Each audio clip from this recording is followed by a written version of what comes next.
feel deep emotional connections to the games we play, especially when we feel like we belong in their environments. And sometimes these feelings, they can get a little awkward. But we're not alone. The people who make these games go through a wide range of emotions themselves, and they're in their own environments, the studio.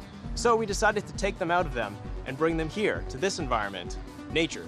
Or about as close to nature as you can get in downtown Toronto. This is Awktalk.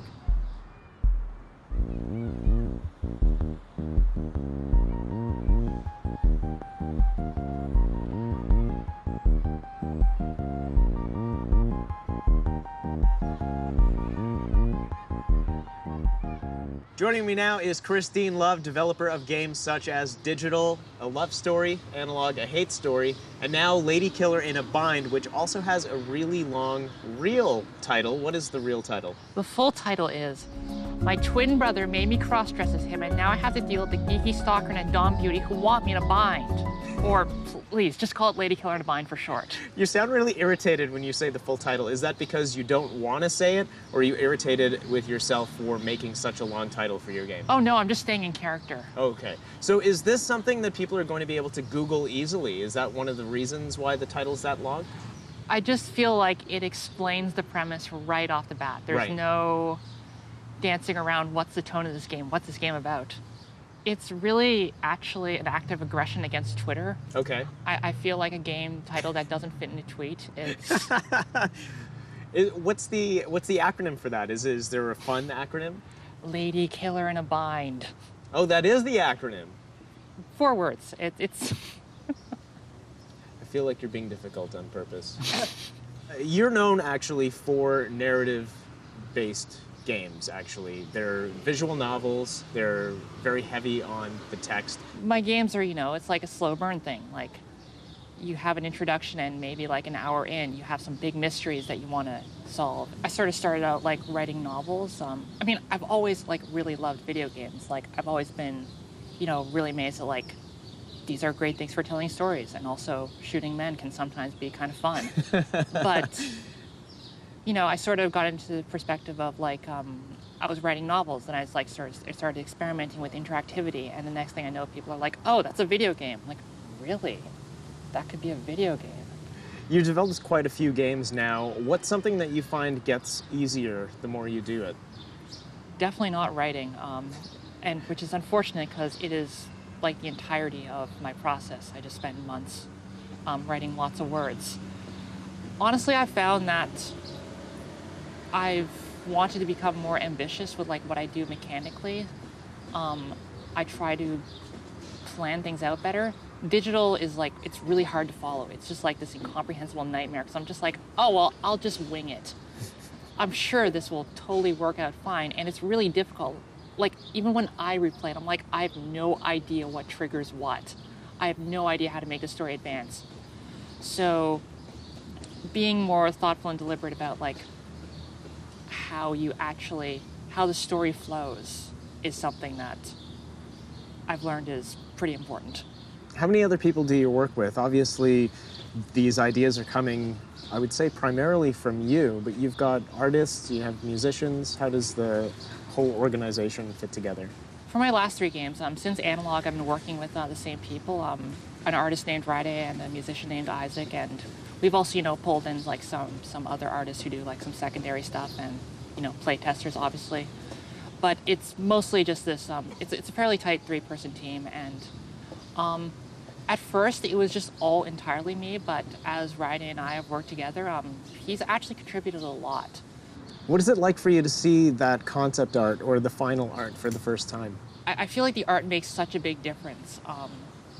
Like with Analog, there's this character Mute. She's this terrible, awful misogynist, and she's dealing with a lot internally, and she's a sympathetic character, but I just couldn't fucking stand her when I was writing her. It was just awful. She like makes me rip my hair out.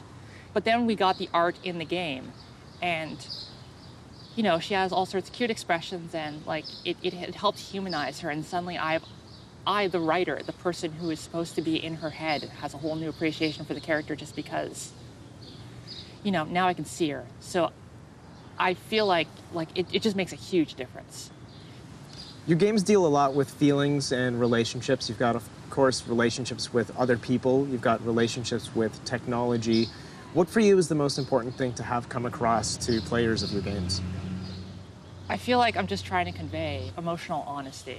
I feel like in video games, a lot of the times, relationships are very sort of made with seeing love interests as this weird alien other that you put coins into, and eventually a relationship falls out. Eventually, you give the girl enough flowers and she'll have sex with you. Which is how it works in real life. That's 100% how it works in real life. Right. It's very realistic. But games are a little more fictionalized. You're bringing a level of authenticity to these relationships.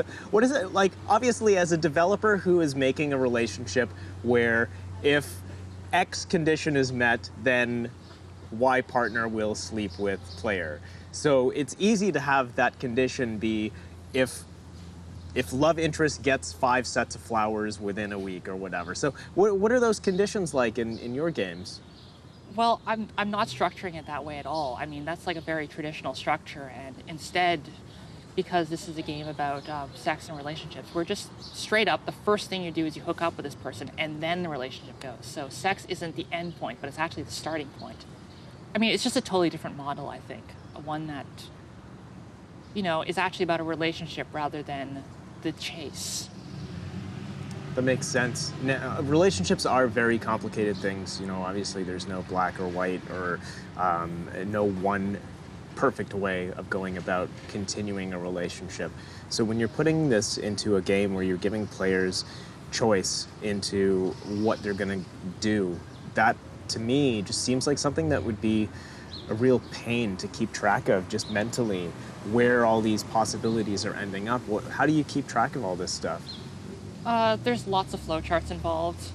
One of the things in development is just like you compartmentalize as much as possible. You sort of try to figure out like, how do I break this into the most meaningful segments? So when you have choices in your conversations, when you have choices in like, how is this relationship going to proceed, you sort of try to make it feel like the player is having meaningful input, whereas, maybe sometimes this choice doesn't actually have a huge impact on the way it branches, but the fact that the game asks for the player's input is meaningful in and of itself.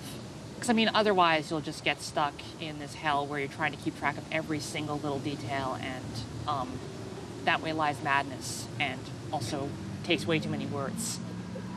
So how do you know when a game is finished then? In general, I try to, I outline it ahead of time. I say, it will have these scenes. This character arc is going to have 5 scenes where we do this beat, this beat, this beat, and hopefully something satisfying happens at the end. The first thing I do is I try to sketch out the broad structure of it, so I know what this is going to look like, and then development just turns into filling in those gaps.